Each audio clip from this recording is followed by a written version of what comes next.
No, ladies and gentlemen, hello and welcome once again to another 205 Live NXT UK recap show right here on Fightful Select. I am Mr. Warren Hayes, and it is time to talk about the 3 top hours of WWE programming on a weekly basis right here for you.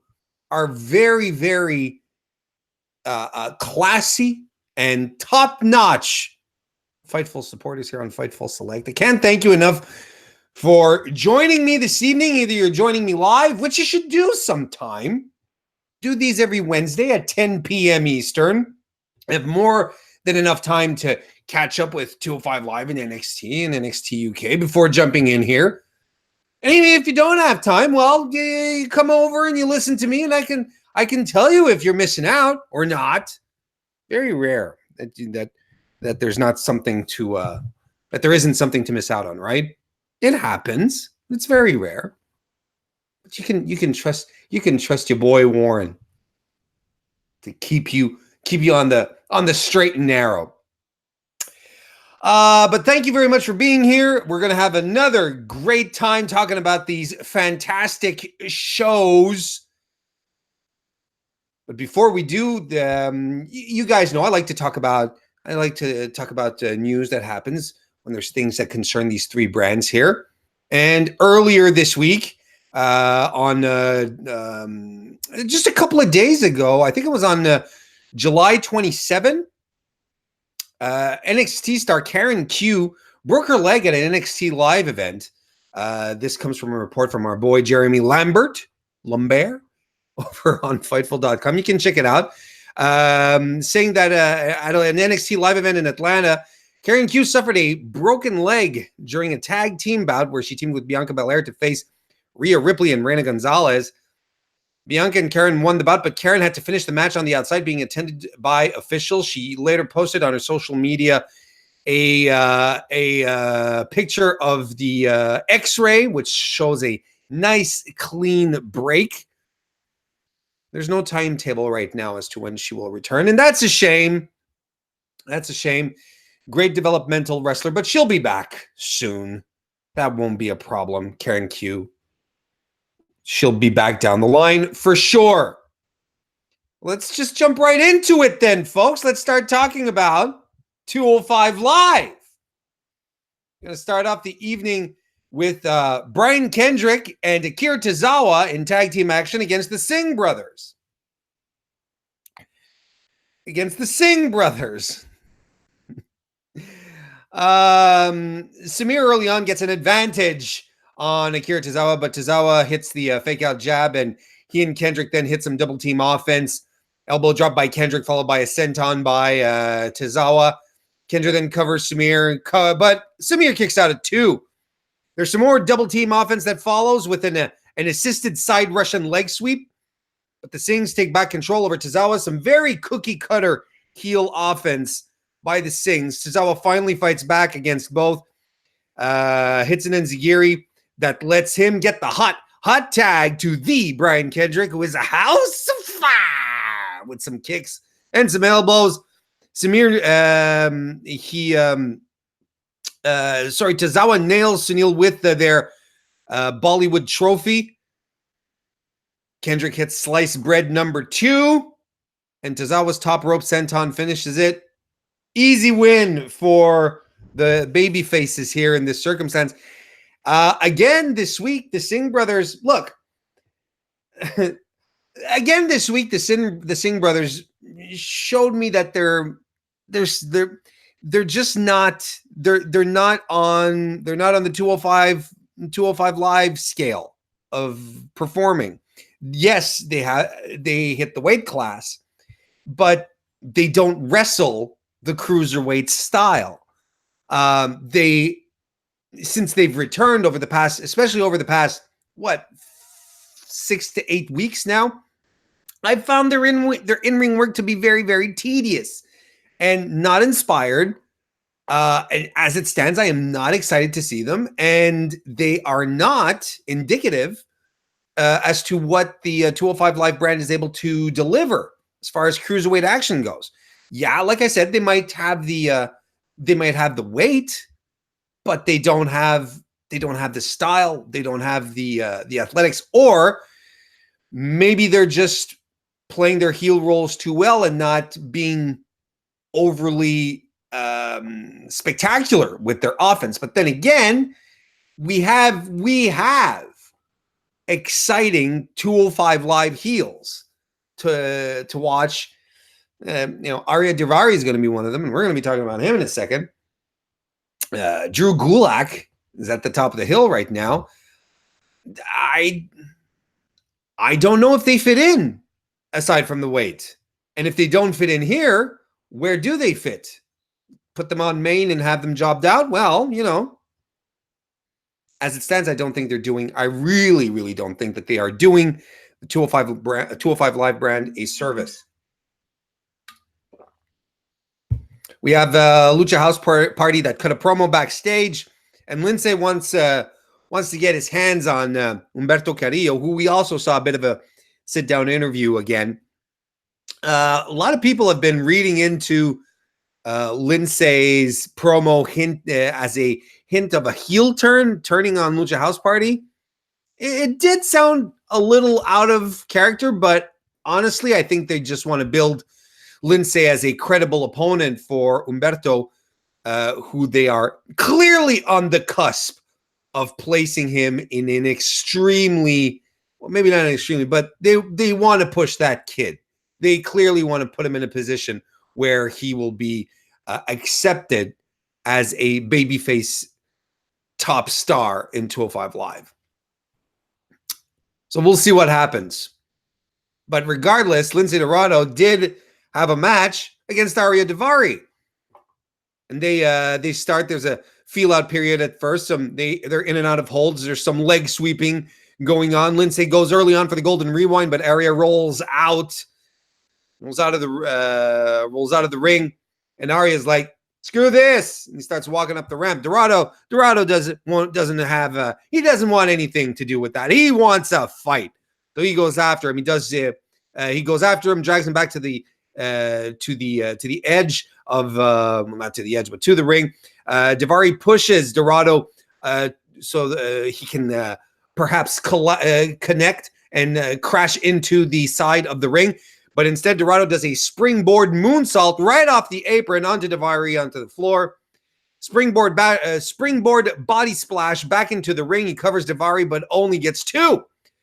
Daivari begs off, and he looks to shake Dorado's hand.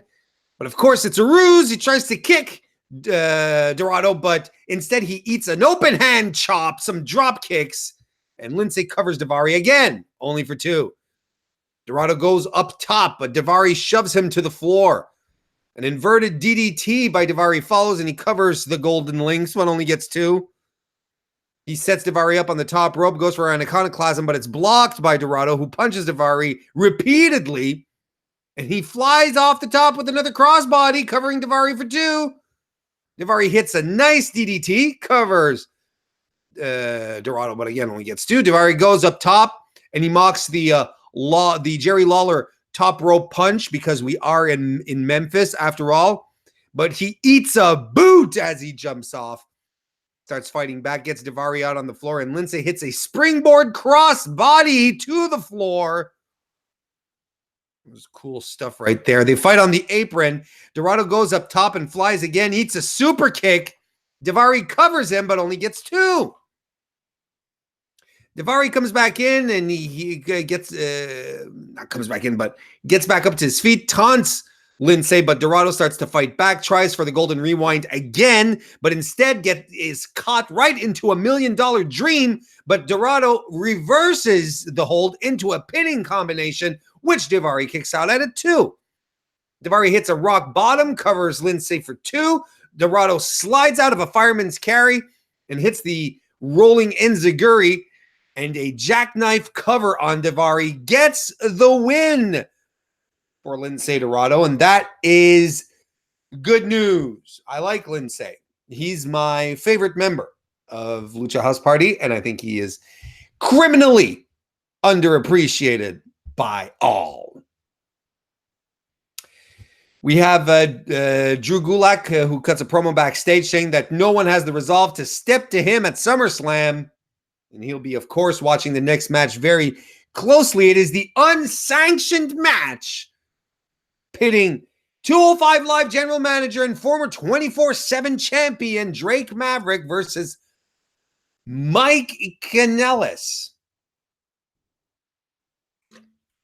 Now, I spoke on this last week. I like where they how they built this match here.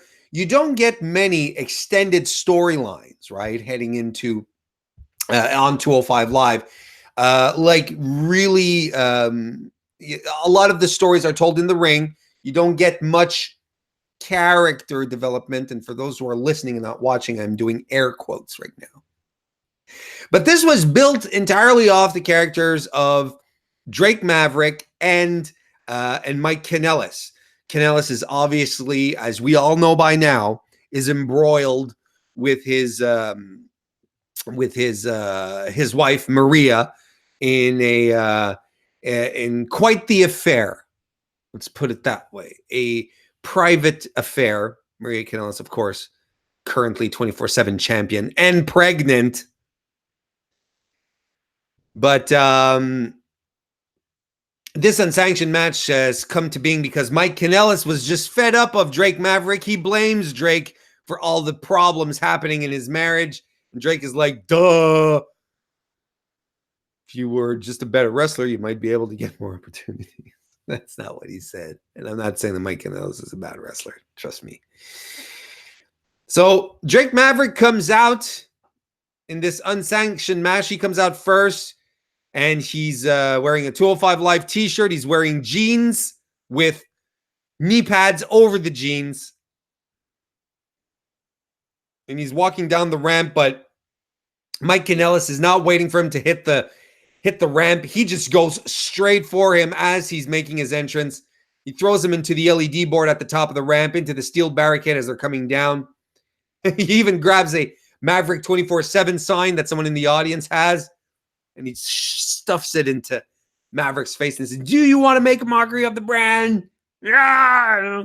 Then he tears it up. Good old-fashioned classic healing by Mike Kanellis. He tosses Drake into the LED board on the side of the ring now. Kanellis says, he goes into the ring and he says, Drake isn't getting in. He's telling the timekeeper, is telling the ref, it's a forfeit. And he's telling Nigel McGuinness, I think that's what he's doing exactly. He's calling out to Nigel and he's saying,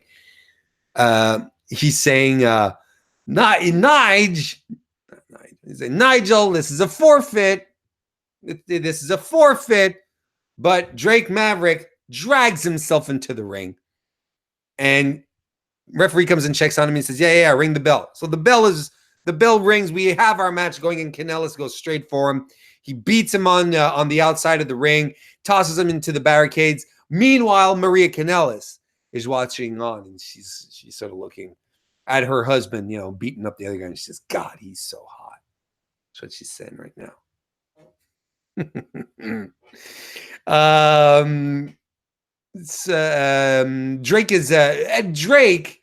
Drake Maverick is doing a hell of a sell job. He's doing fantastic selling Kanellis' offense. He is second to none on it. He super kicks Drake Maverick, slams his face against the commentary table a few times. He gets the timekeeper's chair and sits Maverick in it, and he super kicks him right in the chair. Gets Drake back into the ring and rams him into the turnbuckle a few times. Hits a running lariat, removes Drake's belt, and starts whipping the boy. Just starts whipping Drake Maverick with it. Puts him in a sleeper hold, and Drake does his damnness not to collapse. And eventually he runs Kanellis into the turnbuckles to break up the hold. Drake avoids a running shoulder block, and Kanellis posts himself. Kanellis is then thrown out of the ring. Drake goes for a baseball slide, and Kanellis catches him in a wheelbarrow position and just swings him into the barricade like face first. And Maverick landed face first so hard that they showed it on replay again.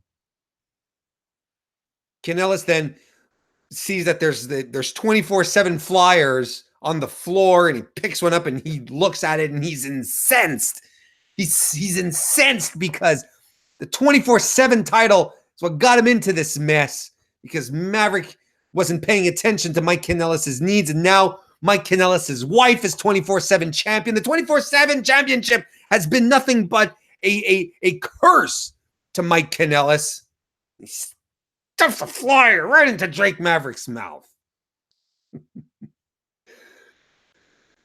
Maverick then takes the flyer out of his mouth, and it has the same effect. It hulks him up. Drake Maverick starts to hulk up as he sees the 24/7 flyer. Kanellis starts to ram his head into the turnbuckle, but Drake is no selling it. And then he runs into Kanellis with some punches, a flurry of punches. A drop kick follows. He stomps him in the corner. Hesitation drop kick in the corner as well. He gets his belt back, and he starts to whip the shit out of Mike Kanellis. And the crowd is alive for the Drake Maverick comeback. Boy, oh boy, the crowd just goes nuts for it. Kanellis rolls out of the ring. He being Maverick, hits a tope to Kanellis onto the floor, DDTs Kanellis onto the commentary table. Then he climbs up onto the barricade, launches himself off with an elbow drop onto Kanellis, who is on the commentary table, but Kanellis rolls out of the way. Maverick lands hard on the commentary table. I don't know if it was supposed to collapse or not, but it didn't. He gets back into the ring. They both get into the ring. Kanellis gets Maverick back into the ring, sets him up for his finisher, but he sort of decides not to do it. Instead, he places Drake Maverick up top, and he sets him up for a super Razor's Edge, but Maverick reverses out of it with a Hurricane Rana as Kanellis is pushing forward with the Razor's Edge. Fantastic stuff. Maverick then hits sliced bread for the win. Now, technically, if Mike Kanellis won this match, he got an opportunity at to win the Cruiserweight Championship at SummerSlam. Is Drake Maverick now in this position? Is the GM of 205 Live going to face Drew Gulak, one of his wrestlers, at SummerSlam? And you know what I say? I hope so. I'm going to tell you why, folks. And we have to move back a little bit.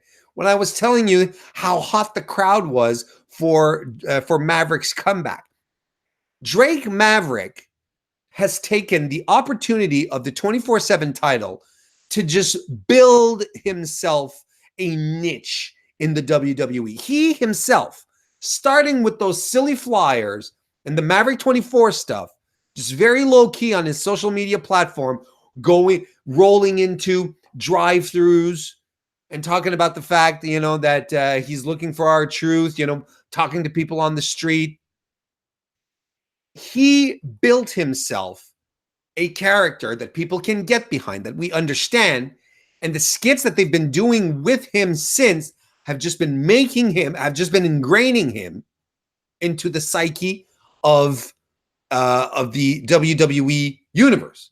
Not only on 205 Live, but on main as well. But it's bleeding over into 205 Live, because I really do believe that the way that the match was booked, it was perfectly booked. Kanellis had to be in control for most of the match, because Drake Maverick technically is not a wrestler. He's just a GM. But he was supposed to be in control of the match for most of the match, building towards the big comeback. And the big comeback worked best because people knew who Drake Maverick was, because he got himself over in that sense. So imagine going into SummerSlam where you have Drew Gulak, who is portrayed as this monster heel, right? This ultimate bad guy. Drake Maverick currently has that babyface gumption going for him. And he's not exactly a wrestler, or at least not considered to be a wrestler, although he is a wrestler. But you know what I mean? Like on 205 Live, he's not considered a wrestler. He's considered the GM. Put him in a match with Drew Gulak. Let Drew Gulak beat the holy hell out of him. Let him be the despicable heel toying with this non-wrestler so that he can eventually just crush him in the ring and help basically use Drake Maverick's goodwill to elevate Drew Gulak monster heel.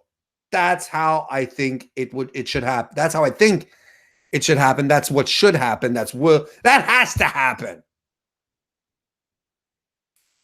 Fun episode of 205 Live. The main event was a great story. Maybe not like it was a great story.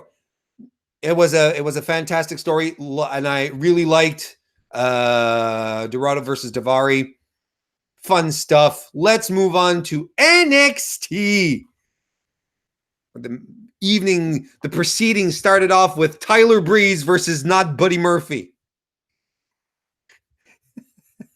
I still think that's great.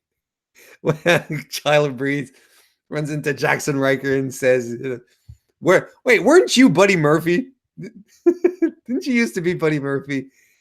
Oh, that's funny. And Cutler and Blake accompany not Buddy Murphy to the ring. I'm going to call him Jackson Riker. It's fine. Just let me have my fun. Commentary Nigel actually says that Tyler Breeze has an experience advantage over Riker, and that's not exactly true, is it?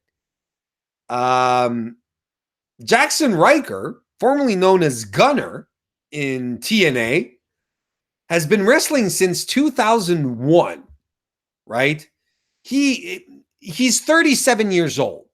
He's not at his he's not at his first footprints in wrestling. This guy's he's been on the independent circuit since 2001. He started wrestling in TNA in 2010. He was even in a tag team with what's his name? James Storm. What's his name? But yeah, he was in a tag team with James Storm, and he's been signed to NXT since 2017. I wouldn't exactly say that Tyler Breeze necessarily has an experience advantage. I mean, Breeze has been wrestling for a while himself. I mean, these are two seasoned veterans. Let's be honest. But anyway, there's a lot of shows of strength from Riker here. Breeze locks in a side headlock, but gets tossed aside, eats a boot. But Breeze starts to fight back, stomps in the corner, jumping forearm, but then eats a rock bottom by not Buddy Murphy. Stopped in the corner, gets stomped in the corner.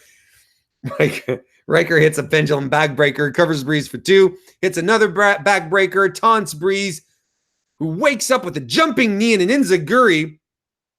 Riker catches him in a chokeslam, but Breeze reverses it into a schoolboy for the win. And of course, those slime balls from the Forgotten Sons, Forgotten Sons of Anarchy, they run in and they start beating up on Breeze, 3-on-1. But then the crowd comes alive and the camera cuts to the top of the ramp. And who do we see at the top of the ramp? Goddamn Fandango. And he runs to the ring and takes out the Forgotten Sons. And at that point, I am saying to myself, is this what people call a waking dream?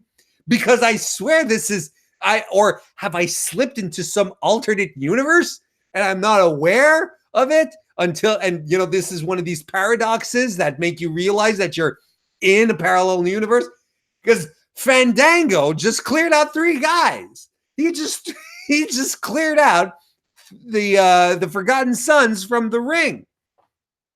So we have a Breezango reunion in NXT. Tyler Breeze, Fandango, and if you ask your boy Warren, that is fantastic.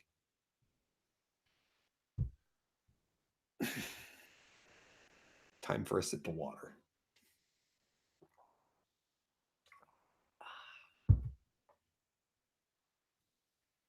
This is the kind of quality content you pay for on Fightful Select. Oh, but not all joking aside, I'm really glad. Look, I was super happy when they finally decided to give Tyler Breeze the time of day and send him back to NXT instead of just having him sit on the sidelines. Same goes for Fandango. Two fantastic performers. You know, I don't think we'll be seeing Fashion Police again. You know, the Fashion Files. I think that's done.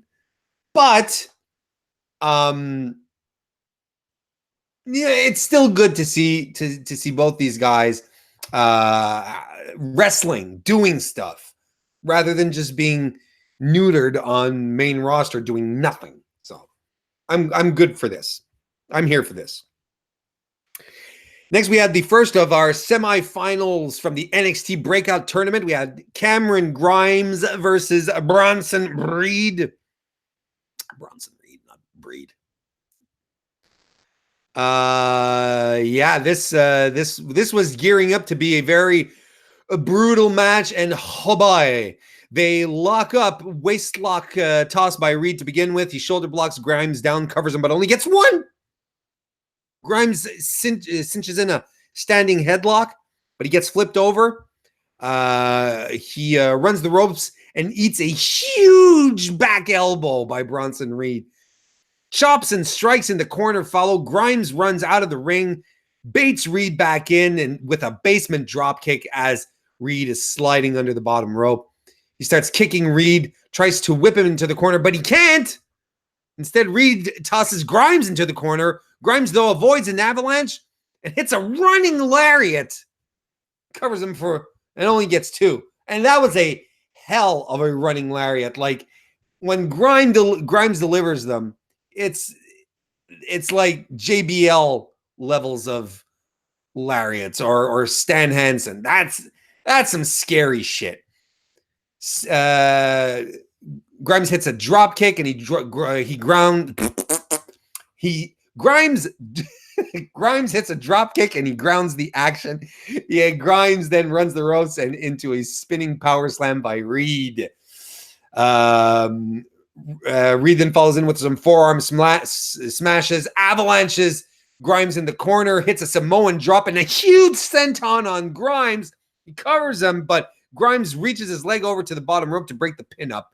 That was nuts, as Reed was going in with all his weight on all three of those moves that came in quick succession. The avalanche, the Samoan drop, the senton. It was just like boom, boom, boom. Grimes took a hell of a beating in this match. They trade some strikes strong style in the middle of the ring. Reed then ends up running the ropes, and Grimes connects with his running, jumping double stomp. That's his finisher. And it finishes Bronson Reed. He being Grimes, Cameron Grimes, advances to the finals. Boy, oh boy, did Grimes eat it during this match. He got pummeled and squished. Not squashed, like smushed. That was crazy. Fun, brutal match. The guys laid into each other. Phew. Great stuff. Looks like they're going to be giving us the hard sell on Gargano Cole 3 next week. They're giving us the Takeover Prime Target event, where they're going to give us all the reasons to show us that how personal Gargano Cole 3 is. You know, I love NXT storytelling. I really do. And, you know, I hope we all realize or remember that we're in this situation with Gargano and Cole because Ciampa had to go have surgery on his neck, because for WrestleMania we were gearing up to have the final blow off in the Gargano Ciampa feud. And that didn't happen, and so they pivoted towards Gargano Cole. And while the feud was never really as personal as it needed it maybe to be, or as they wanted it to be, let's put it that way, their matches have been stellar stuff. I loved the I love the WrestleMania weekend takeover match. I loved it. I know people were very, very mixed on it. I thought it was fantastic. I loved their match at the previous takeover as well. I think these guys work extremely well together. But then again, Johnny Gargano is one of the best wrestlers on earth right now. Yeah, I said it. I've said it before, and I'll say it again. It is more than time to put Johnny Gargano in the conversation when we start talking about best wrestlers in the world. We have to start talking about him with the same level of reverence as we do Kazuchika Okada. The only difference being is that Johnny Gargano has not main evented a main card in a huge arena. But Johnny is in his prime, and we are all better off for it. Adam Cole is a tremendous worker who has a sense of storytelling like no other. He is a superstar. There is no reason why this third match between them there's no reason why this next match with them in Toronto is not going to be phenomenal. We don't necessarily need the hard sell on this. Let the wrestlers tell their stories in their matches, especially when you have such talented wrestlers as Adam Cole and Johnny Gargano in the ring. Now, did we need it to be another 2 out of 3 falls? Probably not. I even go as far as to say no. We didn't need it to be another 2 out of 3. But then again, I understand the logic behind it because Adam Cole has been pushing for that. Anywho, I'm still looking forward to the match, but I don't need them to give me the hard sell. This is going to be a great match. Also announced, we're getting Killian Dane versus Matt Riddle next week. Bit of a shocker for me. I thought this was something that we were going to get at TakeOver. Apparently not. But in the meantime, Shayna Baszler, NXT Women's Champion, comes out and calls out Mia Yim. She says that this isn't the street. We are professionals here. You can't just go around doing whatever you want willy-nilly and attacking my friends like a thug. That's not what she said, but I'm paraphrasing. We're professionals. We're professionals here in NXT. And street rats don't survive long in my world. Out comes Mia Yim with an NWA shirt on. And I'm not talking about the wrestling promotion. She asks Shayna if she's scared. She comes into the ring and she is all swagger. She says, game recognizes game and you're looking real unfamiliar. Ooh, it's good. Shayna says that under these lights, everyone is going to see that you are street trash. Man, I am looking forward to this fight. And you know what? Mia Yim right now cut her best promo since coming into NXT right there. And it was short, it was succinct, but she had all the attitude. She had it all. She had all the swagger. She was perfect. I bought into Mia Yim with that very short promo much more than anything else she's done since coming into NXT. Except when she traded barbs with Bianca Belair, but they're on the same wavelength. Candice LeRae is waiting for Io Shirai outside. William Regal comes over and says, Candice, what are you doing, Candice?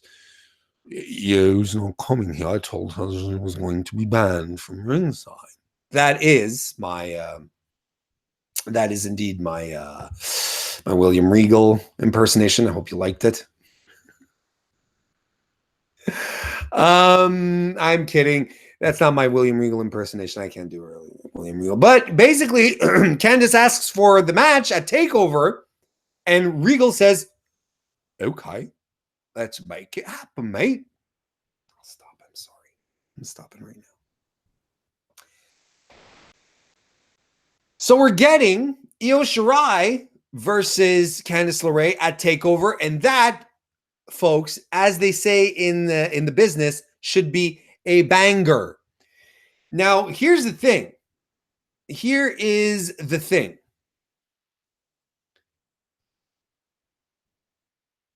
Something I just want to point out here. This is the The last time WWE had a pay-per-view, excuse me, let me start over. The last time NXT had a takeover that had 2 women's matches on the card was TakeOver Brooklyn 2. That's like 3 years ago. It was a TakeOver Brooklyn 2. It was Ember Moon's debut against Bayley, and you had Asuka versus, I can't remember. But I remember because it was Ember Moon's debut against Bayley. Maybe there's a bit of full circle going on there. But regardless, I guess I'm kind of happy that that they sort of slightly bumped Matt Riddle and Killian Dane off the card, because I was sure that was going to be a takeover thing.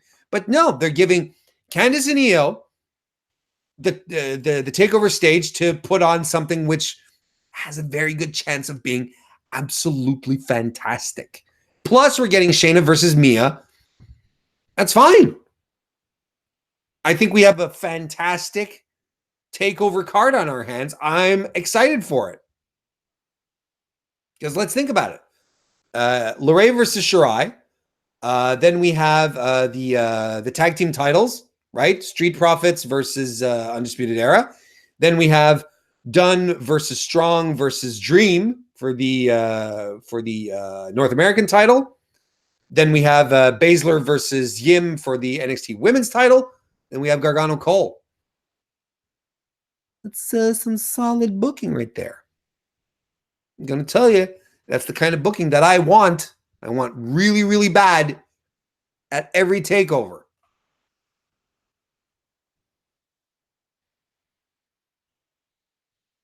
Main event time, Pete Dunne versus Roderick Strong. You knew we were going to be in for a treat. You can't put Pete Dunne and Roderick Strong in a ring together and just ignore it. Nah, you knew we were in for something good. That's what we got. Some back and forth by both guys trying to ground each other. There's some tight ground game happening. Dunn ties Strong up, but he reaches for the ropes. Strong then kicks Dunn down. Some punches follow. They trade some chops, but Strong stomps Dunn down. Pace starts to pick up. There's a lot of evasiveness by both guys, and Dunn just clotheslines Strong down and moves in for some joint manipulation. Stomps the elbow. PK to the elbow. Left one. That's going to be something that Pete Dunne is going to want to pick at for the rest of the match. Dunn goes up top, but he gets caught by Strong in a torture rack, and he hits an Argentinian backbreaker on Dunn. Good work. Good shit. Fantastic stuff. Just absolutely fantastic. Strong starts working on Peter down on the mat, but he's selling his left arm. Obviously Dunn did some damage to it. Starts stomping Dunn, but Dunn fights back with some kicks to Strong's left leg, trying to incapacitate his entire left side. Pete runs the ropes, but Strong delivers a drop kick, covers Dunn for 2. Strong gets Dunn up on the top turnbuckle. There's some shenanigans that ends up with Dunn pushing him off and hits a missile drop kick. And then Dunn moves in with some classic offense, enziguri in the corner, the X-Plex, a PK, and he covers Strong for 2. Dunn lands on his feet after a German suplex and hits another PK, then hits a sit-out powerbomb and covers Roddy for 2. Strong then rolls to the outside. Dunn goes for the moonsault, but Strong goes after him instead, and he fish hooks his nose.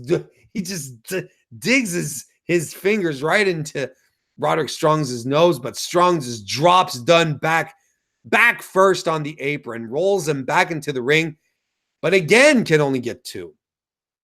There's some back elbows from Roderick Strong that follow. Running jumping knee in the corner, a backbreaker. A waistlock slam follows. He covers Dunn, who kicks out at 2.9. He goes for the, he being Roderick Strong, goes for the running forearm spot that he did against Matt Riddle at the last takeover, which was really, really savage. But Dunn dodges the third one And he comes in with some strikes and some kicks of his own. Strong reverses and gets an Olympic slam. He picks Dunn up off the ground with a belly to back, but Dunn reverses it into a DDT. Strong comes in with some vicious chops. But Dunn then goes after him with some strikes, some nasty, nasty stomps. Goes up top. Strong meets him up there. They trade some kicks and some stomps on each other. It ends with Dunn, who goes for a sunset flip bomb, but something happens and Strong lands right on Dunn's knees. It was not pretty. Everyone looked okay, though, but it was not pretty. Strong hits a Tiger Driver, covers Dunn for 2, and as Dunn kicks out, Roderick reverses right into the stronghold. But Dunn gets some up kicks to get out of it and locks in a triangle. He reverses he reverses Strong over and does the finger snap to get Roddy to tap. Jesus, this match was brutal. Oh, the boys were just laying into each other so hard. It was good stuff. It was strong, solid stuff by both guys here. I'm still not a fan of Pete Dunne, the finger snap being this instant tap out, this finishing thing. I don't like it. I get it fits into Pete Dunne body of work, but I don't buy it. I don't buy it as a proper finisher. It looks weird. It's like having a punch for a finisher. This doesn't work for me. As Pete Dunne is celebrating in the ring, the Velveteen Dream sneaks behind him into the ring. It looks like he wanted to smack Dunne with the North American title, but Dunne sort of turns around and sees him, and Dream sort of is like, oh, hey, and then just puts the belt over his shoulder. Roderick Strong has some words. Dream goes to do his pose, but Dunne just grabs his hand, snaps his fingers, and does the bitter end. Pete Dunne stands tall at the end of this match, which does not bode well for his chances then at TakeOver to become North American champion. I don't think it's going to be happening.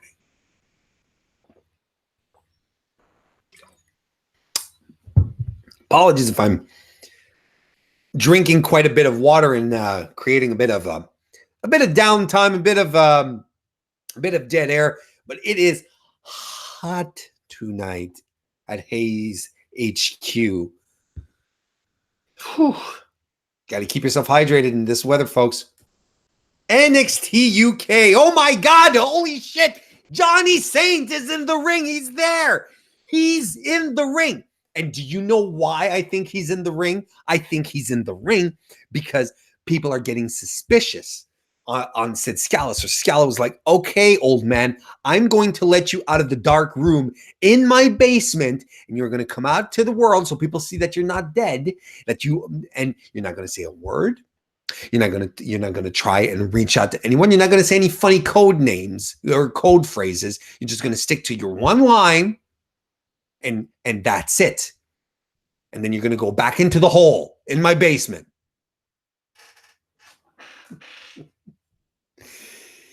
But yes, Johnny Saint was on TV for the first time, and I believe I checked back in my notes. I believe the last time Johnny Saint was on television was on April 24, 2019. That's the last time he was on TV, I believe. And I think he didn't say anything. And if you do recall, I have been keeping a tally of the number of words that Johnny Saint has spoken, since January 2019. And tonight, Johnny Saint added 6 words. Is that right? 7 words. 6 words. 6 words. On August the 31st, we take over. No, that's 7 words. So that brings us, well, it depends. It depends. We take over take over could be 2 words, or is it take over the 1 word? I say take over here is 2 words. We have to count them as 2 words. On August the 31st, we take over 7 words. Ladies and gentlemen, NXT UK General Manager Johnny Saint has now spoken 60 words in 2019. Good for him. I did hear someone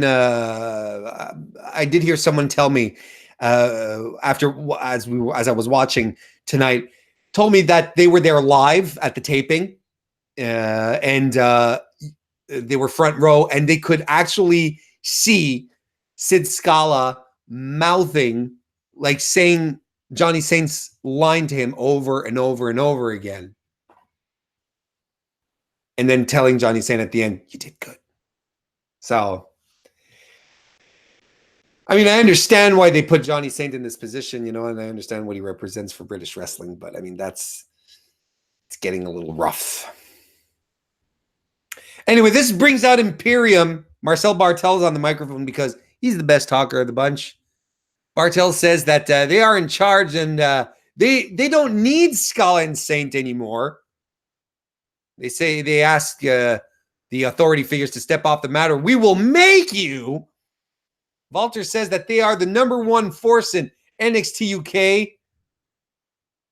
And he asks Johnny Saint and Sid Scala, who is going to challenge Walter at, and this is exactly what Walter said, who's going to challenge Walter at Takeaway Cardiff. Takeaway Cardiff. I think Walter is a little hungry going to cut that promo. But guess who's going to challenge? Tyler Bate. His music hits. He runs in from the audience. So you have Aichner and Bartel who go up the ramp to sort of block him off. And then Wolf jumps out of the ring, sort of like, a second line of defense. And Walter's alone. So Bate goes right after Walter. And then he fights off all of the Imperium. There's officials who come out. Dudes from the locker room who come out to split everything apart. We're getting Tyler Bate versus Walter at NXT UK TakeOver Cardiff. And I got to tell you, that's going to be a good one. Because Tyler Bate, he is a machine. Walter, he is superb. I dig it. This is good stuff. Do I think Walter's going to win? Yes. Yes, I do. I don't think he's going to drop the title. I think Imperium is perfectly booked right now. They have to continue this momentum. Honestly, I think Pete Dunne comes back from his NXT excursion and seeks to get his belt back. I think that's your storyline. That's your tale there. That's the match everyone wants to see again. And you need this really strong faction, this really strong Imperium faction, keep going forward. First match of the night was Mark Coffey and Wolfgang from Gallus, of course, facing up against Pretty Deadly, Stoker and Howley. Look, guys, wasn't much to this match here. Got to say though, Stoker and Howley for a couple of enhancement talent, they sure are getting the best enhancement talent treatment money can buy, with the entrances and with the entrance music and the gimmick and the look.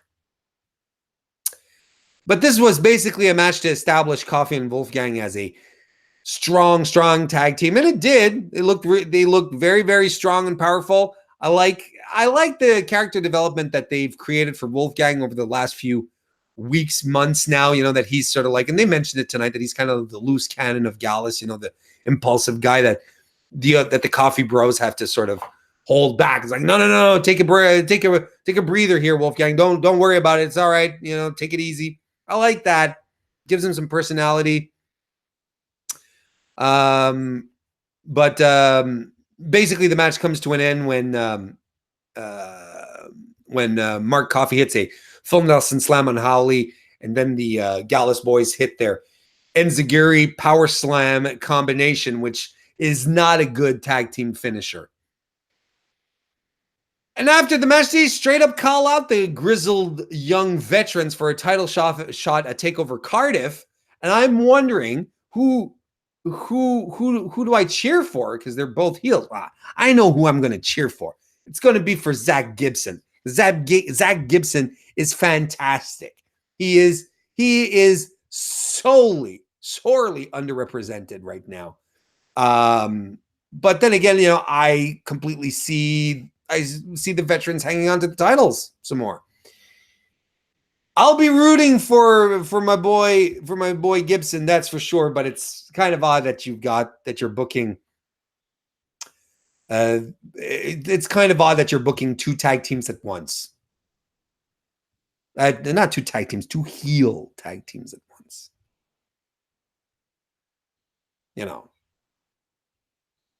Jordan Devlin backstage complains about not getting a title shot at TakeOver, and so Sid Scala then books him in the main event tonight against Alexander Wolf. Haha! Dave Mastiff is cutting a press interview, commenting on Joe Coffey's recent comments, and he says, he's not hard to find. If you want to come fight me, Joe, well, you can come find me. I'm not easy to find. I'm not easy. I'm hard to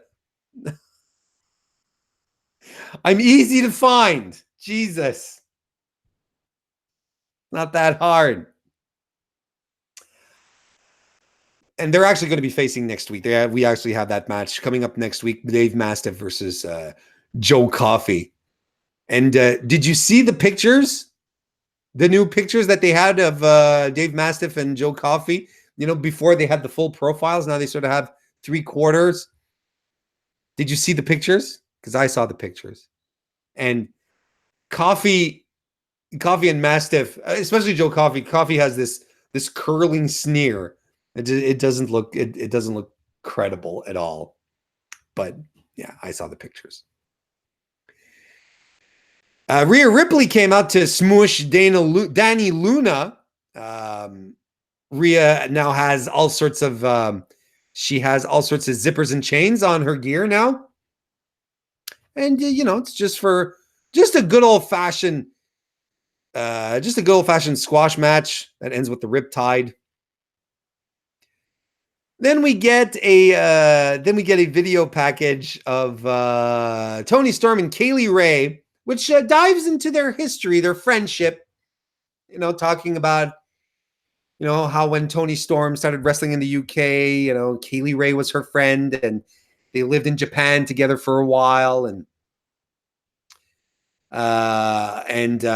now basically, they don't know exactly what happened to the other. They both blame each other for the souring of their friendship. They just need to hash it out. Take a minute to talk to each other. Send them to therapy. I worked with Bailey and Sasha. We have Eddie Dennis. They cutting a video package of Eddie Dennis at the hospital, prepping for his surgery for his ruptured pec. Compelling. I liked it. But he ends up blaming the fans for his injuries, saying, wrestling has changed so much. Wrestlers put their bodies through so much, and fans always want more, and they're self-entitled. And, this is the kind of thing that happens when I want to try and, perform in my art form. That's how we called it, right? So it's the fans' fault. Zaya Brookside and Piper Niven are going to take on Ginny and Jazzy Gabbert next week. Aren't Zaya Brookside and Piper Niven a thing? I think I may recall seeing a very offhanded tweet by Piper Niven about something about waking up every morning to Zaya Brookside. That's cute if they're a tag team. Cute. We're getting that next week, but now we're on to our main event, Alexander Wolf versus Jordan Devlin. They lock up. There's a lot of feeling out to begin. Some back and forth work. Wolf, though, grounds your boy Devlin, my boy Devlin. Starts working his arm. Devlin counters out. He slaps Wolf across the face, and then he hits the bricks. Gives us a good old-fashioned stall as Wolf is incensed. But you see, Devlin he's working the mind game. He's playing the long game. Gets back into the ring to lock up some more. Wolf stomps him. Some elbow strikes follow. Devlin follows back with a back elbow. His running Meteora follows. He covers Wolf, but only gets 2.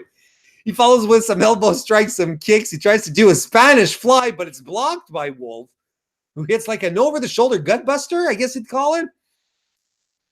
He follows with some kicks, some elbow strikes, and then some knee strikes as well. Gets an abdominal stretch on Devlin, but your boy escapes. Devlin fights back with a slingshot elbow. He's caught by Wolf, who hoists him into a suplex position, but dumps him right over the top rope, like literally gut first over the top rope. Devlin bounces back into the ring, and Wolf covers him, but only gets 2. Wolf starts to work his midsection, whips him into the turnbuckles. Devlin cradles him and rolls him over into a double stomp, and just boom, delivers the right hand straight to Wolf's face, hits the Uranagi into the standing moonsault combination, then hits a slingshot cutter, covers Alexander Wolf for 2. He then starts trading slaps with each other. But I mean a flurry of slaps. And it ends up with some striking by both guys. And a big boot by Wolf that takes Devlin down. But Devlin fights back with an elbow. Wolf fights back with some uppercuts. And a powerbomb attempt is countered, and Devlin hits a headbutt. Wolf avoids Devlin's Saito suplex with some, but Devlin doesn't like it, so he starts kicking him into the head. Kicks over and over and over, Kawada kicks right to the head. They were perfect, and it just looked harsh and mean and nasty. Finally, Jordan Devlin does hit the running Spanish fly, covers Wolf, who kicks out at 2.9. They get back into a counter game where Wolf ends up hitting a bridging German suplex, covering, of course, Devlin for 2.9. Devlin counters a powerbomb into a sunset flip. No, it only gets 2. He hits a Nenziguri, goes up top, goes for the moonsault, but Wolf moves out of the way. Instead, delivers a big boot on Devlin.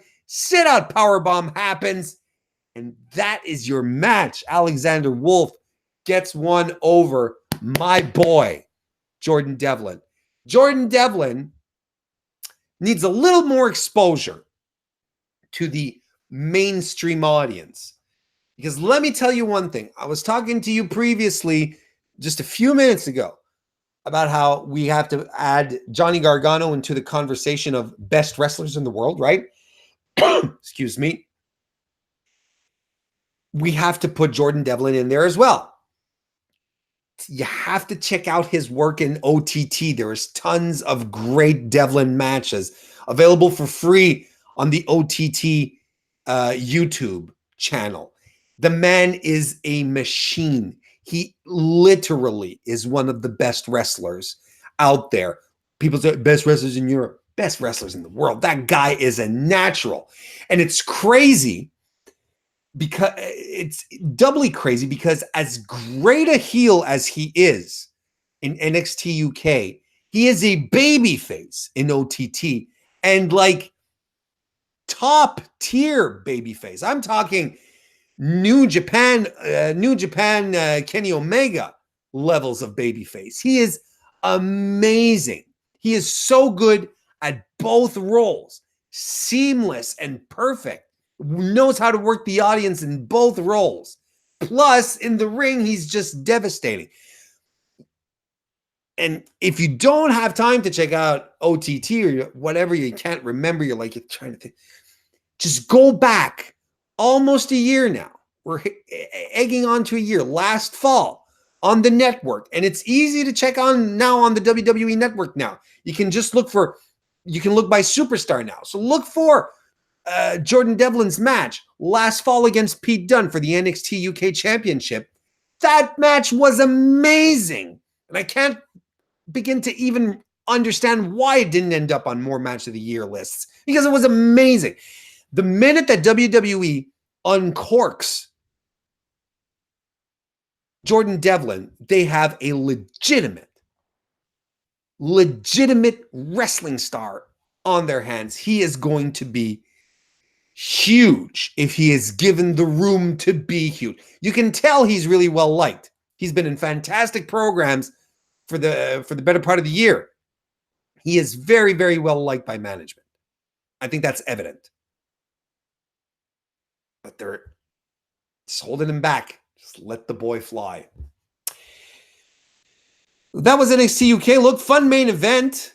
But I mean, the rest is all squash matches and a bit of nonsense as we start building to Cardiff. You might want to look at the opening angle. Might want to check out the main event. Brutal stuff.